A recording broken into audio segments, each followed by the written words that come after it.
जय दुर्गे पौराणिक समाधान चैनल में आपका स्वागत है। आज हम श्री कामिका एकादशी व्रत कथा एवं उसका महात्म्य का पाठ करेंगे। तो आइए शुरू करते हैं श्री कामिका एकादशी व्रत कथा एवं महत्व का पाठ।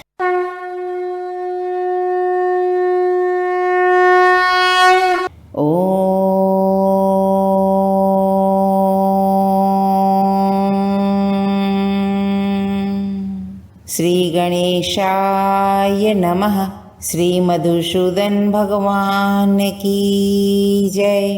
कामिका एकादशी मैया की जय। आइए जानते हैं कामिका एकादशी कथा का महात्म्य। अर्जुन ने भगवान श्री कृष्ण से कहा, हे प्रभु, मैंने आषाढ़ मास के शुक्ल पक्ष की देवशयनी एकादशी का सविस्तार वर्णन सुना। अब आप मुझे श्रावण मास के कृष्ण पक्ष की एकादशी की कथा सुनाने की कृपा करें। इस एकादशी का क्या नाम है, इसकी विधि क्या है, इसमें किस देवता का पूजन होता है एवं इसका उपवास करने से मनुष्य को किस फल की प्राप्ति होती है। भगवान श्री कृष्ण ने कहा, हे श्रेष्ठ धनुर्धर, मैं श्रावण मास के कृष्ण पक्ष की पवित्र एकादशी की कथा का महात्म्य सुनाता हूँ, ध्यान पूर्वक श्रवण करो। एक बार इस एकादशी की पावन कथा को भीष्म पितामह ने लोक हित के लिए नारद जी से कहा था। एक समय नारद जी ने कहा, हे पितामह, आज मेरी श्रावण मास के कृष्ण पक्ष की एकादशी की कथा एवं महात्म्य सुनने की इच्छा है, अतः आप इस एकादशी की व्रत कथा के विधान सहित महात्म्य मुझे सुनाइए। नारद जी की इच्छा को सुन पितामह भीष्म जी ने कहा, हे नारद जी, आपने बहुत ही सुंदर प्रस्ताव किया है। अब आप बहुत ध्यान पूर्वक इसका श्रवण कीजिए। श्रावण मास के कृष्ण पक्ष की एकादशी का नाम कामिका एकादशी है। इस एकादशी की कथा सुनने मात्र से ही वाजपेय यज्ञ के फल की प्राप्ति होती है। कामिका एकादशी के उपवास में शंख चक्र गदाधारी भगवान विष्णु का पूजन होता है। जो मनुष्य इस एकादशी को धूप दीप नैवेद्य आदि से भगवान विष्णु की पूजा करते हैं, उन्हें गंगा स्नान के फल से भी अधिक उत्तम फल की प्राप्ति होती है। सूर्य ग्रहण और चंद्र ग्रहण में केदार और कुरुक्षेत्र में स्नान करने से जिस पुण्य की प्राप्ति होती है, वह पुण्य कामिका एकादशी के दिन भगवान विष्णु की भक्ति पूर्वक पूजा करने से ही प्राप्त हो जाती है। भगवान विष्णु की श्रावण मास में भक्ति पूर्वक पूजा करने का फल समुद्र और वन सहित पृथ्वी का दान करने से ज्यादा होता है। व्यतिपात में गंडकी नदी में स्नान करने से जो फल प्राप्त होता है, वह फल भगवान की पूजा करने से मिल जाता है। संसार में भगवान की पूजा का फल सबसे ज्यादा है, अतः भक्ति पूर्वक भगवान की पूजा न बन सके तो श्रावण मास के कृष्ण पक्ष की कामिका एकादशी का उपवास करना चाहिए। आभूषणों से युक्त बछड़ा सहित गौदान करने से जो फल प्राप्त होता है, वह फल कामिका एकादशी के उपवास से ही मिल जाता है। जो उत्तम द्विज श्रावण मास के कृष्ण पक्ष की कामिका एकादशी का उपवास करते हैं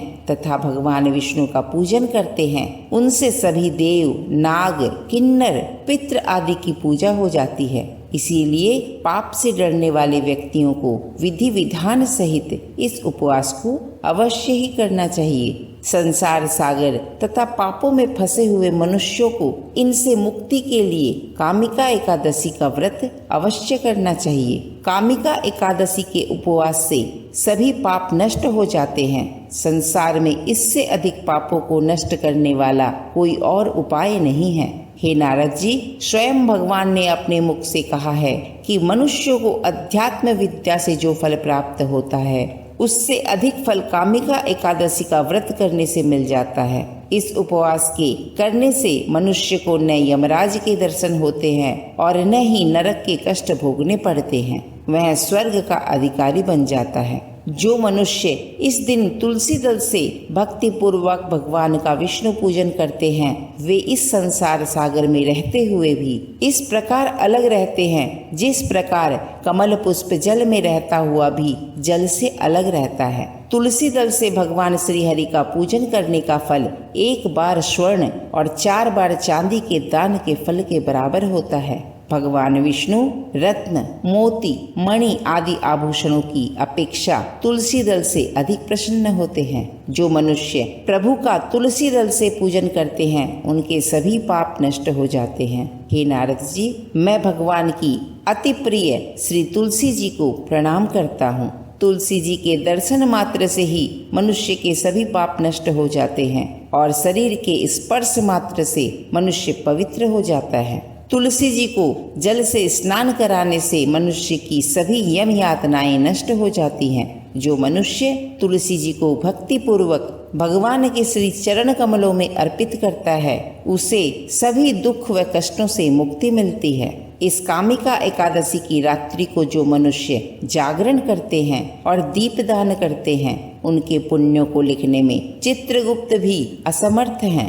एकादशी के दिन जो मनुष्य भगवान के सामने दीपक जलाते हैं उनके पितर स्वर्गलोक में अमृत का पान करते हैं। भगवान के सामने जो भी मनुष्य घी या तिल के तेल का दीपक जलाते हैं उनको सूर्य लोक में भी सहस्रों दीपकों के प्रकाश करने का फल मिलता है। अब मैं तुम्हें कामिका एकादशी के व्रत की कथा को सुनाता हूँ, तुम ध्यान पूर्वक सुनो। एक समय की बात है, एक गांव में एक क्षत्रिय रहता था। वह अपने आप पर बहुत गर्व करता था, खासकर अपनी शक्ति और बल पर उसे अभिमान था।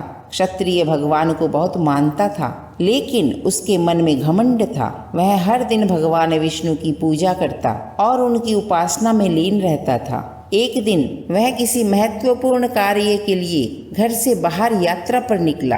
रास्ते में उसकी मुलाकात एक ब्राह्मण से हो गई।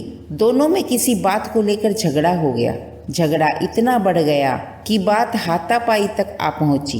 क्षत्रिय बहुत बलवान था, इसीलिए ब्राह्मण अपनी दुर्बलता के कारण क्षत्रिय के वार को सहन न कर पाया और वह वहीं गिर गया और उसकी मृत्यु हो गई। ब्राह्मण की मृत्यु से क्षत्रिय हक्का बक्का रह गया। उसे अपनी गलती का एहसास हुआ और वह बहुत पछताया। ये पूरी बात गांव में आग की तरह फैल गई। क्षत्रिय युवक ने गांव वालों से क्षमा याचना की और ब्राह्मण का अंतिम संस्कार खुद करने का वचन दिया, लेकिन पंडितों ने अंतिम क्रिया में शामिल होने से इनकार कर दिया।